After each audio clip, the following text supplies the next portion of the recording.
friends, it's been a while since the last time I vlogged. Siguro ano pa yun, nung birthday pa ni mama. Nung birthday ko, hindi rin ako nag-vlog. As in, 2 months na ata. Ganon katagal. Magka 2 months na ako hindi nag-vlog. Wala rin naman kasi masyadong ganap. Nasa bahay lang ako, ganon. And ano naman i-vlog ko sa small one bedroom apartment namin. But naisip ko, wala rin, sayang naman tong camera. Sayang yung mic, sayang yung mga equipments ko. Kung hindi ako mag-vlog, might as well i-vlog ko na rin ang simpleng buhay namin. Ganon. Siguro, it's also a way for me to, para mawala yung hiya ko when filming myself, when talking in front of the camera. Medyo cringy. Nai-cringyhan pa rin ako pag nakikita ko yung sarili ko. Tapos mag-edit ako. Alam niyo yun, gets niyo. So, ngayon, I will just see what I can do. It's July 16, 5:48 p.m. Halos kakagising ko lang kasi panggabi naman yung work namin ni Davies. And, plano ko lang is mag-vlog ako. Siguro gagawin kong weekly vlog, but I'll probably upload on a Monday. Basta film ako ng Monday to Sunday, gano'n, kung ano man yung ma-film ko. Pag nasa bahay, I will try to do a talking vlog like this, headshot na nagsasalita ako, gano'n. Pero kapag sa labas, I'm not sure. Depende. Kasi, again, bihira kami lumabas. Kapag lalabas kami, it's mostly errands like malengke, grocery, ganon. Or siguro pag mag-date kami, pwede rin. Like, saglit lang ng mga kinene. I think also the last time I vlog, hindi ko napakita yung aming bagong pusa. So, I will try to show him in a while kasi natago siya. Parang alam niya na ipapakita ko siya. At bigla siyang nagtago, bigla siyang naglaho. Also, the reason as well na hindi ako nag-vlog sa bahay is I work from home. So, most of the time mukha akong homeless, guys. Sorry. But, I think it's a way since I started vlogging again. I think it will be a way for me to be more presentable even though ako'y nasa bahay lang. Hindi to mag-start today ha. Kung hindi pa rin ako present, sunscreen lang talaga yung nilagay ko dyan. Nakilamos ako, toothbrush, and then sunscreen. So, ayun. But, that's it. Ngayon, I will be unboxing yung order ko from Shopee na una. Friends, so let's unbox this una na nabili ko sa Shopee. Medyo konti na lang, kasi mga una namin eh. Luma na. Isa lang muna yung binili ko. Kay Davies na muna to.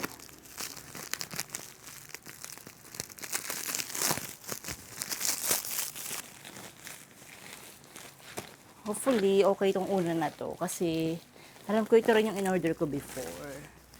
Parang nag-iba lang yung name nung model ba? Model name, I guess. Yan. Ito siya. Mag-sprayan ko na lang ba ito ng may sa amoy niya, something.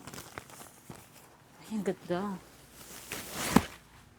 Yan. It's from Doyle and Farnham.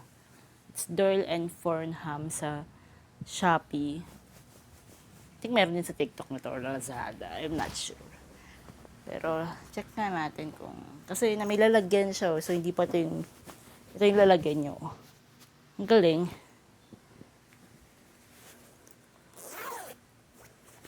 Uy. Ito siya mismo. The holiest shits ever. Doyle and Farnham. Ganda.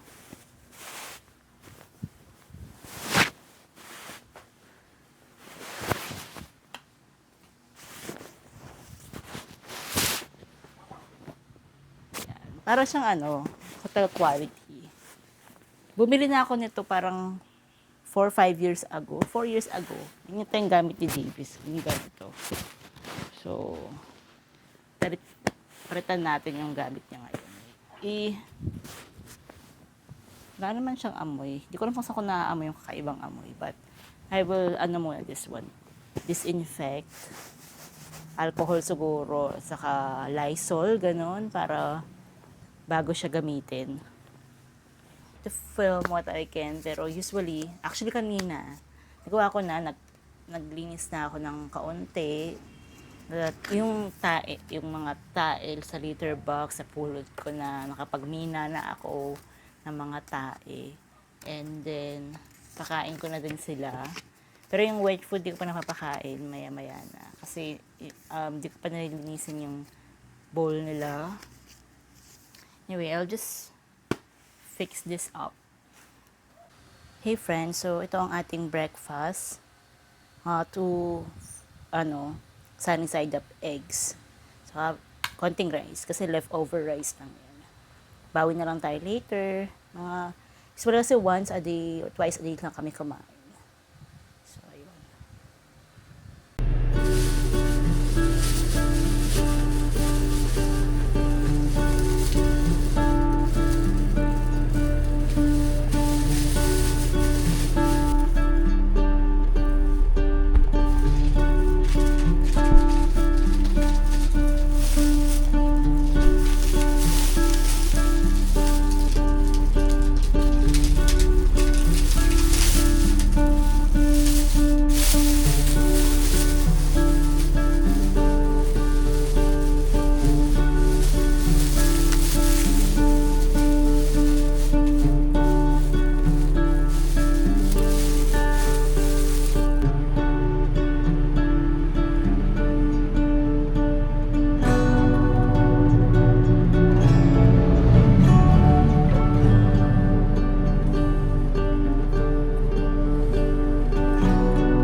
Hi friends! So, hindi ko na kayo nabalikan kasi medyo na-busy ako. Actually, nag-film kasi ako ng mga ibang videos for Shopee affiliate.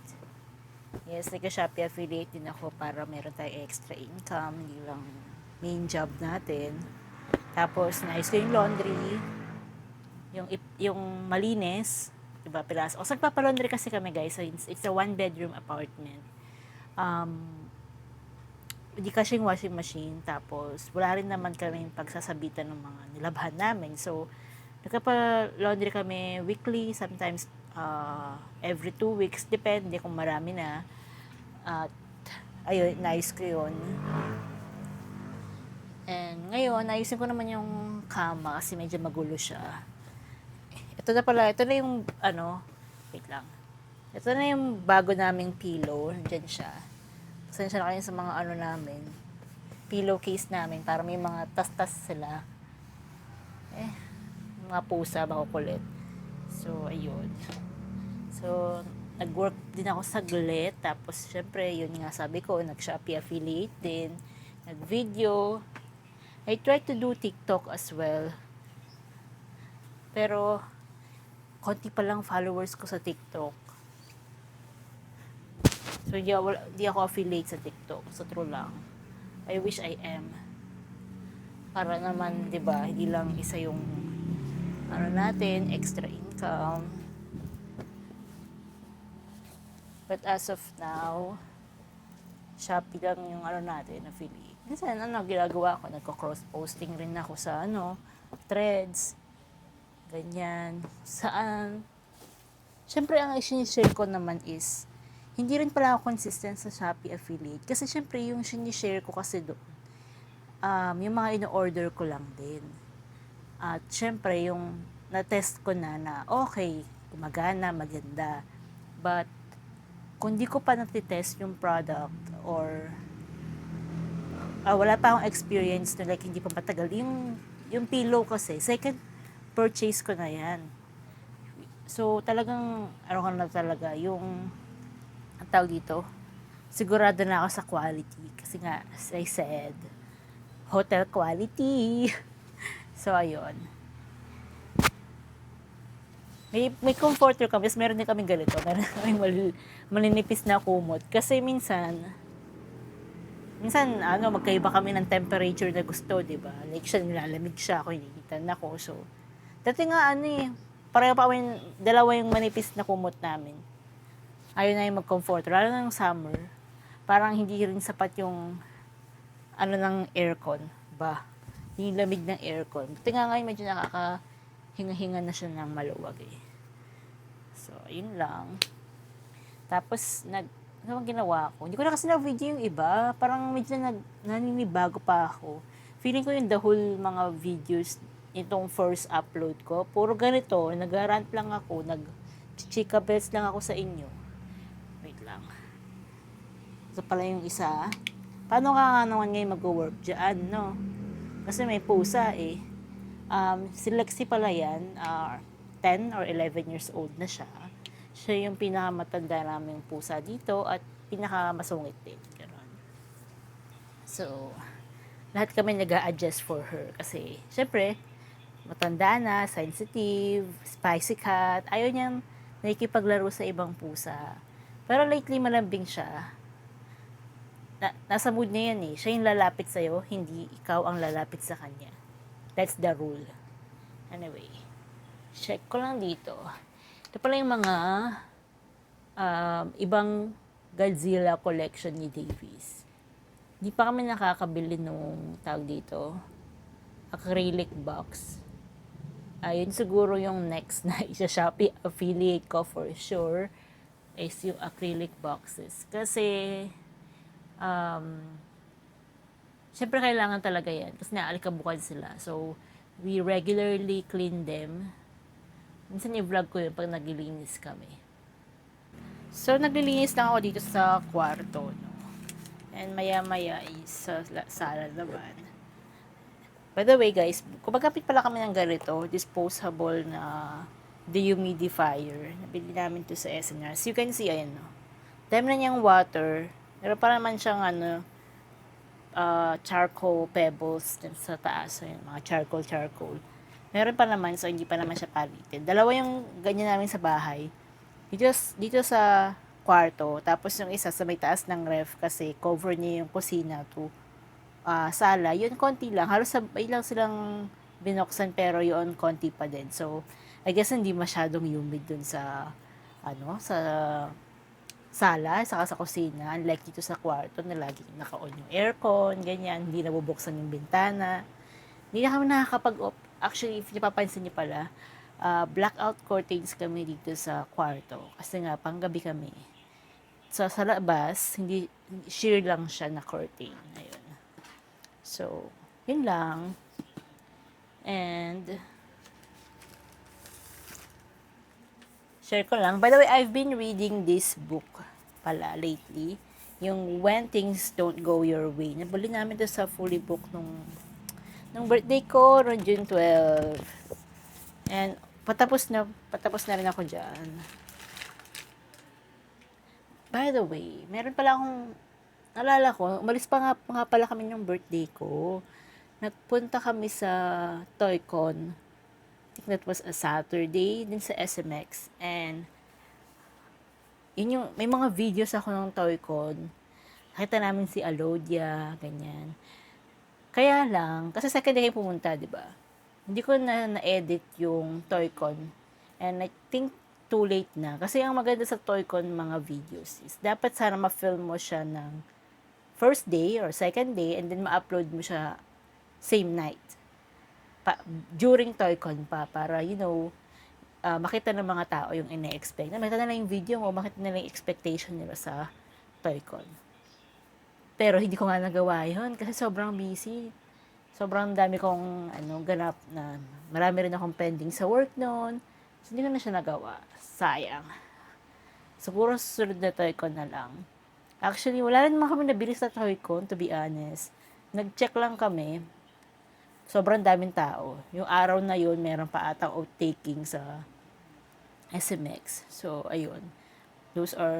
Kaya ang dami rin talagang tao. Sobrang traffic. Ano pa ba? I think, yung mga balita, maraming nanakawan ng phone. Even si Myrtle nanakawan ng phone. Kasi, siksikan talaga, guys. Mostly, ang hinanap namin dun is mga Godzilla na figures. Pero, wala kasi masyado.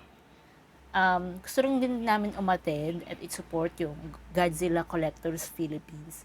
But aside from that, wala naman talaga kaming balak bumili kasi yung mga ibang figures ni Davies is darating pa lang. So, mas cheap for us umorder sa Zen Market, and then delivery via DHL. Kesa bumili dito sa Philippines kasi malaki naman talaga yung patong, guys. Yun lang, depende kung magkano yung nabili mo overseas. Siyempre, pag mas more than 10K, may tax na. Yung last na delivery namin, malaki talaga yun kasi ang laki ng amount. Maramihan kasi yun isang bultuhan. So, yun lang. And by the way, we keep the boxes pala ng mga figures na yan. Lahat ng mga boxes nila ay naka-cling wrap in case na i-resell namin. But, Ira Davis. Kumbaga, kinip lang namin yung box din. Kasi in case nga na lumipat kami ng apartment or lumipat na kami, hopefully, ng aming sariling bahay, babalik namin sila sa boxes para syempre, during transport, hindi sila ma-damage. Yun yung isa pang reason, kaya we keep the boxes. Pero kumari, ako, to be honest, yung mga boxes ng mga laptop, tablet ko, naku, tinapong ko na. Hindi na para ikip ko pa sila. No? Lalo na yung mga more than a year, inano ko na sila, pinagtatapon ko na sila. Kasi sayang sa space, at saka at the same time kasi, clutter lang din siya eh. Clutter lang siya. Yung kay Davis naman, kasi naantay din namin na mag 1 year muna yung, pag mga mamahalin talagang laptop. Wait mo na mag 1 year muna yung device bago mo sila i-dispose yung box. Ganon. Anyway, parang dami ko ng daldal. Anyways. Dami ko ng daldal, no? So, it's currently 11:42 p.m. So, naka-lunch lang tayo. Magpapahinga lang ako. And then, mag-aayos na ako ng pagkain namin. Actually, yung pagkain namin ay tinolang manok na linuto ni Davis noong Tuesday. Since dalawa lang pala kami, guys, most of the time, yung ulam namin, good for 2 to 3 days. Parang meal prep na rin siya. Usually, nagluto kami ng 2 ulam in a week. In a weekend, tapos yun na lang yung salit-salitan namin. Tapos, may days na order kami, or bibili kami sa karinderya, or bibili kami sa palengke ng, mag-add on kami ng gulay, or ng isda. Mga ganon. I think, mas okay yun kesa bumili-bili ka ng, mas okay yun for us kasi nagluluto kami everyday. Kasi, we're both working eh. Siyempre, may mga deadlines, gaya niyan. Siyempre, hindi lang naman sa trabaho, umiikot yung mundo mo.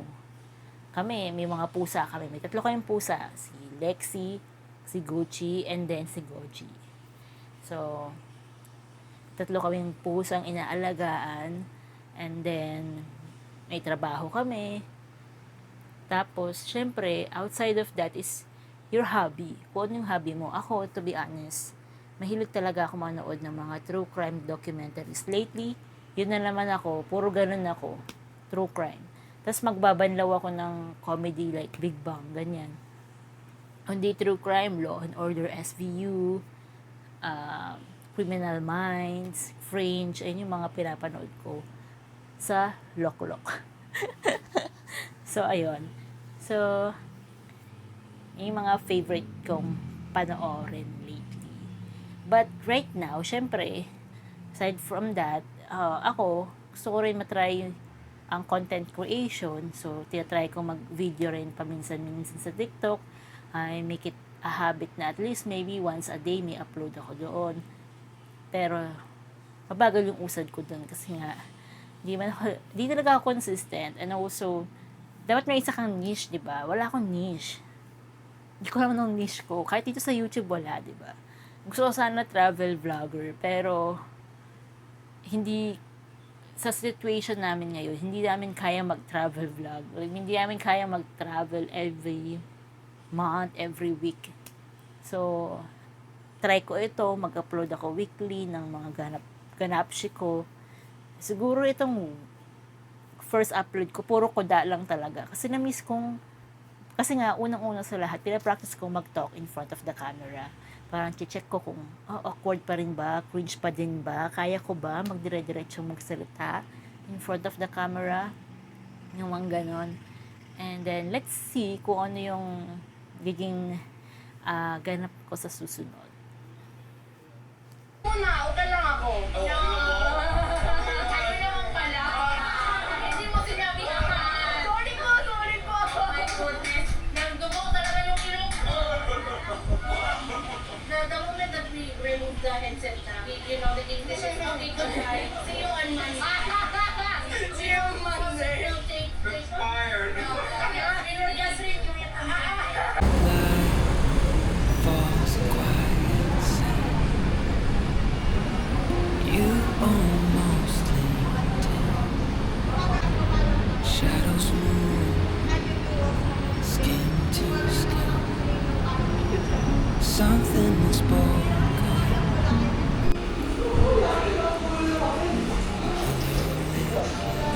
And you and I will always have that one night. Come morning light, we'll always have that sunrise. We'll always have that sunrise.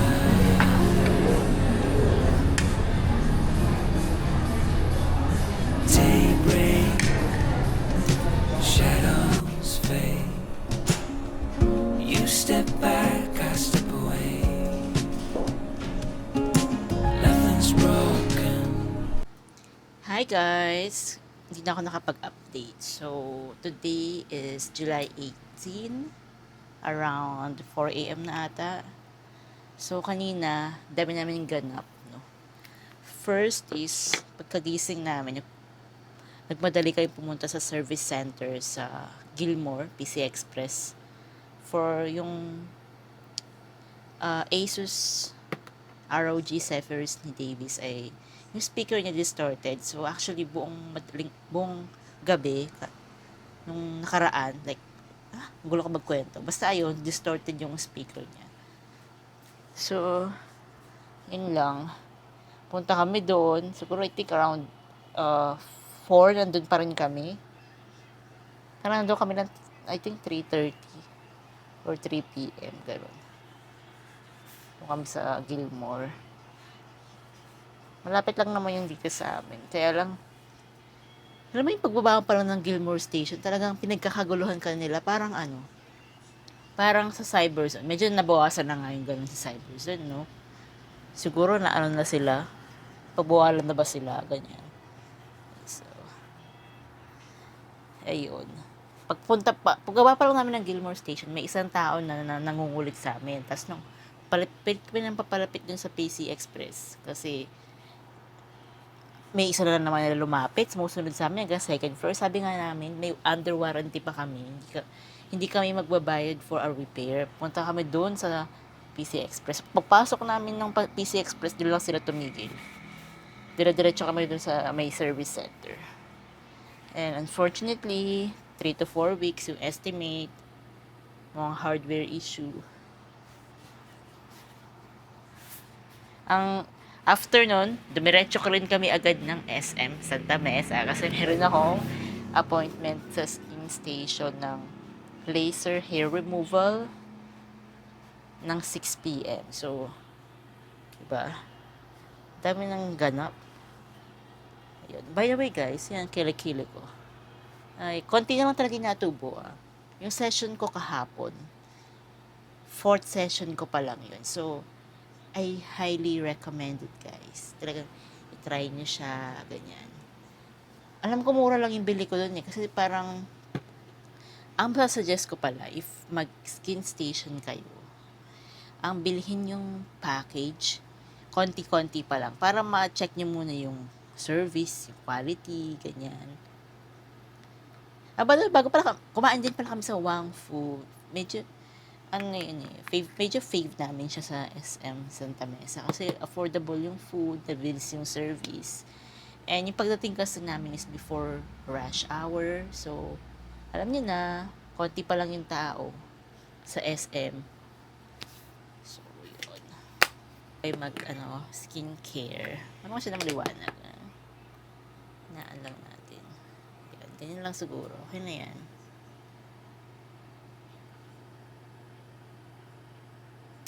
So, musta naman kayo guys? Ngayon pala, Sabado, ang plano namin is after lunch, nandun kami sa WT Wellness kasi may free anti-rabies.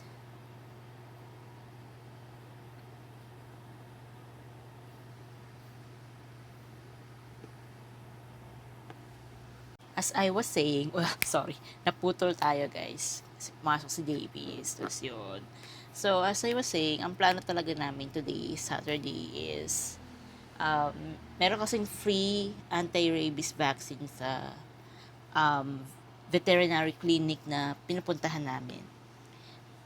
Free anti-rabies, tsaka free consultation. Tapos, yung Sunday naman, meron din silang low-cost capon. So, si Gucci lang naman yung anti-rabies namin, yung free kasi di pa updated yung for this year niya. Tsaka free consultation na rin kami, ganun. Then, after that, so mabilisan kami doon. Pupunta naman kami ng Mercury Drug sa Welcome Rotonda is para sa last vaccine ko na ng Gardasil 9. Salamat. Tapos na, medyo expensive din yun. But, if you have the means, why not? Joke that. So, actually, dapat last week pa nga yung last dose ko. Nakalimutan ko. Parang alam ko nasa calendar ko siya, tapos in-ignore ko. Very good, di ba? Very good talaga. Sunday, depende pa kung matuloy yung low cost ka po ni Koji. Kasi, i-consult nga namin kung pwede na. Kasi 9 months pa lang naman kasi siya. Baby. Kitten pa siya, guys. Kitten pa siya. So, kung pwede na. Kung hindi pwede, wala tayong magagawa. Pero kung pwede na, baka hindi matuloy yung lakad ko ng Sunday. Kasi Sunday naman, meet natin si Ben. So, sakto naman, nagkabalik ako sa pag-vlog ay ang daming ganap, diba? Parang sabi ni Lord, wala kang ma-vlog. Bibigyan kita ng maraming iba-vlog. Kasi pala, it's yung post-laser cream na nung unang laser hair appointment ko sa Skin Station. Parang pinabilhan nila ako ng ganito. Tsaka yung isa pa, nasa CR siya, cleanser siya for the kilikila. Pero pwede rin naman daw siya sa other parts of the body, sa body. Kasi, naman siya, gentle lang siya. So, nire-require lang nila na yun yung gamitin mo parang 3 for 3 days after your laser hair appointment. Same dito. So, for 3 days, kaya ito yung ina-apply ko kanina. So, kung yung mga 5 things that are worth your money, for me, worth my money ko yung Skin Station, laser hair removal, especially for the underarms. Hindi ko pala try sa ibang parts, pero balak ko Brazilian try ko naman sa week. Para at least, di ba, may point of comparison tayo. Bet ko lang na doon naman yung next ko para ma-experience ko naman. Meron naman na tayong, since try ko na sa Skin Station, ang maganda kasi sa Skin Station, guys, ang lapit lang yun sa amin. And in fairness, wala akong naging problema sa schedule, pag-book ng appointment. Although, may mga esthetician talaga na alam mong sinusulit nila yung pag ganun binabalik-balikan talaga nila, like ulitin nila yan. May mga may mga esthetician na sobrang mabilisan lang. So, syempre pag yung isa yung mas masinap ba, yung binibigay niya yung best niya para ayanuhin yung kilikili mo. Syempre, magtitip ka doon, tapos i-request mo na siya na ulit sa next time. Kasi yung mga dati ko pala, ginagawa ko right after the session, nagpubok na ako ng next appointment. So, syempre yung after ng first session, sabi nila, balik ka after 6 weeks. Sinusunod ko talaga, bumalik ako ng after 6 weeks. Tapos nung nakita, balik ka after 8 weeks. So, itong pagbalik ko now, after 9 weeks na ata to. And halos wala na rin tumutubo. So, sabi sa akin ng esthetician is balik ako kung kailan ko gusto. Hindi. Monitor ko yung tubo nung nung aking hair lalo sa aking underarm. So, if bumalik siya, ang payo na niya is every 3 months na eh. So, pero depende pa din daw sa tubo. So, hindi muna ako nagpa-appointment kanina. Ang alam ko, may dalawang session pa ako na hindi nagagamit. So, let's see kung kailan na ulit. I-calendar reminder ko na lang sa akin yung 3 months after. Tapos, check ko kung, okay pa ba? Kasi sa totoo lang guys, okay na ako, masaya na ako dito. So, kayo guys, kung mas mas okay siya for me kaysa nagpapawax. Kasi dahil nagpapawax lang ako, like ilang years ako nagpapawax, sayang pera. Kasi, tumutubo din sila after a month, ganyan. Although ako, sobrang dalas ko magpa-wax dati ng kilikili. Ang tagal na rin ng interval ng tubo niya. Ganun na siya. Anyway, sandal-dal ko na naman. Halatang wala akong masyadong kausap na ka-office mate sa bahay. So, sorry naman guys, no? Anyway, by the way, may mga tinik akong videos nung lumabas kami kanina. So, na lang yun siguro. Lagay ko na lang caption. Lagay ko na lang ng caption. Background song. Bahala na. Hindi ko lang kung makakapag voice over pa ako or whatever. But, ayun. Ang sad lang kasi sira yung laptop. By the way, guys, nagtitingin na rin ako ng laptop. Kasi ang gamit ko ngayon is MacBook M1. MacBook M1 Pro. Ilang years na siya sa akin. So, nakitingin ako ng Lenovo Legion 5 Pro ba yun?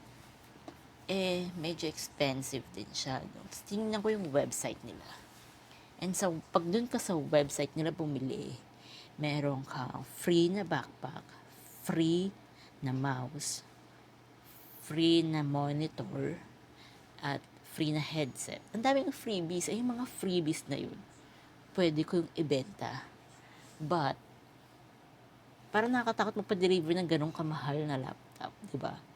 So, tsaka iniisip ko pa naman kung yun na ba talaga yung gusto ko. Kasi nakita ko siya sa PC Express, pero hindi ko siya mabuhat. Gusto ko kasi siyang buhatin, trick. Siyempre, nasanay tayo sa MacBook na magaan lang, di ba? So, let's see. Tsaka, check muna ako ng reviews. Yung mga nakapag-order talaga sa Lenovo website, kung kumusta yung process, okay naman ba yung delivery, hindi naman babato yung dumating sa inyo. Yun. So, comment down below kung kapag order na kayo sa Lenovo website. Hey friends, it's currently 6:30 p.m. around July 19, Sunday. And pupunta't na kayo, nakaayos tayo ngayon. Hindi ko ito normal. Actually, wala na akong masuot na damit kasi medyo tumaba talaga ako. Lumaki yung tiyan ko. Which, I'm on a diet na din. Nag-exercise na ako, by the way. About that, so, ito na lang yung na-pull off ko. Polo shirt and jeans. And mag-shoes na lang ako. We're actually going to meet my best friend, Beng, sa BGC. May reservation kami sa Fable Cafe ba yun? So, yun. And going to go ahead and book a joyride. Check ko pala muna. Kung medyo mura-mura lang yung Grab, Grab tayo. But if it's quite expensive, joyride tayo. Sakto naka-jeans naman ako. So, let's go. Tatali ko na lang yung buka pag nasa joyride na para masyadong okay. See you later, guys.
kakauwi ko lang. Actually, medyo kanina pa. It's currently 12 a.m. Ganon. So, joyride lang ulit ako pa uwi from BGC to dito. Sa bahay. And, ayun. Kasi sa Osmeña kami dumaan. But, anyways, safe naman tayo nakauwi, no? And, I really enjoyed our time with Beng. Beng is my best friend for how many years now. Siya nga, Cavite pa yung uwi niya eh. So, hopefully, nakauwi na siya. Hindi pa siya nag-message. So, inaantay ko lang din siya mag-message at mag-update kung ano na ang kanyang ganap. And, after this one, gusto ko sana mag-edit na pero yung laptop kinagamit pa para ma-upload ko to ng Monday. But, mukhang hindi ko yung magagawa. And, that's okay. Basta kung kailan ako makaka-edit, upload ko to. Kasi, why not? Masaya ako dito eh. And then, it's going to be a new vlog tomorrow. Kasi nga, a week in my life. Charot. Yung mga kaganapan natin. So, tomorrow, another day. It's Monday. It's going to be a very busy week agad.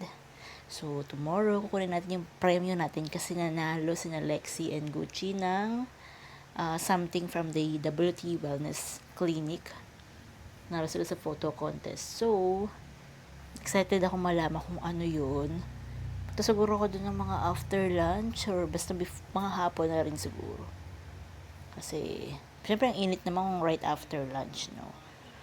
Yun lang. And, so happy. By the way, kumuha lang ako ng mga konting clips from the Fable Cafe. And, after kasi namin sa Fable Cafe, nag-single origins kami.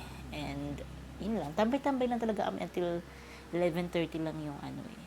So, next time siguro mas agahan namin. But, next week, balak ko is punta rin ako sa kanila. Overnight ako. Kasi na-miss ko na yung bahay ni Beng and i-room tour ko. Charot. I'm so excited na makita sila. Makita siya sa kanyang, kasi bagong, medyo bagong renovate yung bahay niya. Bago yung aesthetic. Very princess. So, yun din. Ako naman yung pupunta banda sa kanila. Kasi, para hindi naman yung laging siya yung lumuluwas, ganon. Ako naman, no. Yun lang. Thank you guys for watching this vlog. Babush.